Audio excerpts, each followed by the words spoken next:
آئیں آج میرے ان لفظوں کو محض ایک تقریر سمجھ کے ہی ہوا میں تحلیل نہ کر دیں، ایک کان سے سن کے دوسرے سے نکال نہ دیں، دل میں جگہ دیں۔ جس طرح دنیاوی معاملات میں کامیابی حاصل کرنے کے لیے بڑی سنجیدگی اور محنت سے آپ کام کرتے ہیں، اگر اس سے آدھی کوشش آخرت سنوارنے کے لیے کریں تو ہر شخص اللہ کا ولی بن جائے، لیکن آخرت کے لیے وہ سنجیدگی اور وہ محنت ہم نہیں کرتے۔ آج بڑا خاص موقع ہے، آئیں اللہ کی بارگاہ میں پہلے ذکر کریں اور اس کے بعد دعا کے لیے ہاتھ پھیلائیں۔ اجتماعی ذکر اور اجتماعی دعا کا ایک فائدہ یہ ہے کہ جب محفل میں ذکر کیا جائے، کسی ایک کا ذکر کرنا قبول ہو، اللہ پوری محفل کو ہی بخشش عطا فرما دیتا۔ حدیث پاک ہے، میں جو بات کر رہا ہوں اپنی طرف سے نہیں کر رہا، حدیث پاک ہے۔ میرے آقا کریم نے ارشاد فرمایا، جب محفل ذکر ہو، محفل ختم ہو، فرشتے واپس اللہ کی بارگاہ میں جاتے ہیں۔ جہاں محفل ذکر ہوتی ہے وہاں فرشتے شامل ہوتے ہیں۔ ایک حدیث میں ہے، پروں سے پر ملا کے فرشتے آسمان تک اس محفل کو گھیر لیتے ہیں۔ محفل ختم ہو، فرشتے واپس اللہ کی بارگاہ میں حاضر ہوتے ہیں۔ اللہ تعالیٰ فرماتا ہے کہاں سے آ رہے ہو؟ حالانکہ رب جانتا ہے، سوال عدم علم کی دلیل نہیں۔ فرشتے عرض کرتے ہیں، پروردگار فلاں جگہ تیرے بندے تیرا ذکر کر رہے تھے۔ اللہ تعالیٰ فرماتا ہے کیا انہوں نے میری جنت کو دیکھا ہے؟ یا اللہ نہیں۔ اگر دیکھ لیتے تو پھر کیا حالت ہوتی؟ فرشتے عرض کرتے ہیں یا اللہ اگر وہ تیری جنت دیکھ لیتے تو جس طرح ذکر کر کے جس طرح دعا مانگ رہے تھے وہ اس سے زیادہ ذکر کرتے، زیادہ خضوع و خشوع میں آ جاتا۔ یا اللہ وہ دوزخ سے پناہ مانگ رہے تھے، اللہ نے فرمایا کیا انہوں نے دوزخ دیکھا ہے؟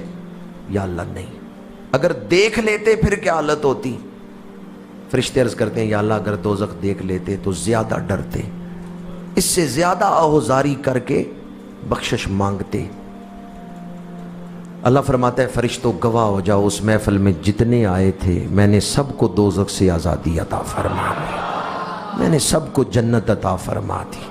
اب جو پیغام میں عرض کرنا چاہتا ہوں، فرشتے فوراً عرض کرتے ہیں یا اللہ کچھ لوگ تو ذکر کی نیت سے آئے تھے، دعا کی نیت سے آئے تھے۔ ایک بندہ تھا جو گلی سے گزر رہا تھا، اس نے دیکھا ذکر کی محفل ہو رہی، تھوڑی دیر کھڑے ہو کے اس نے ذکر کی محفل کو دیکھا ہے، وہ گھر سے ذکر کرنے کی نیت کے ساتھ نہیں آیا۔ اللہ فرمائے گا فرشتوں گواہ ہو جاؤ میں نے اس کو بھی بخش دیا ہے۔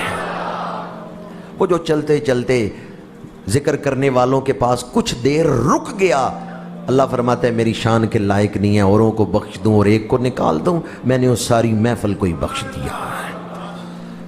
اس لیے انتہائی عاجزی اور اخلاص کے ساتھ ذکر کریں۔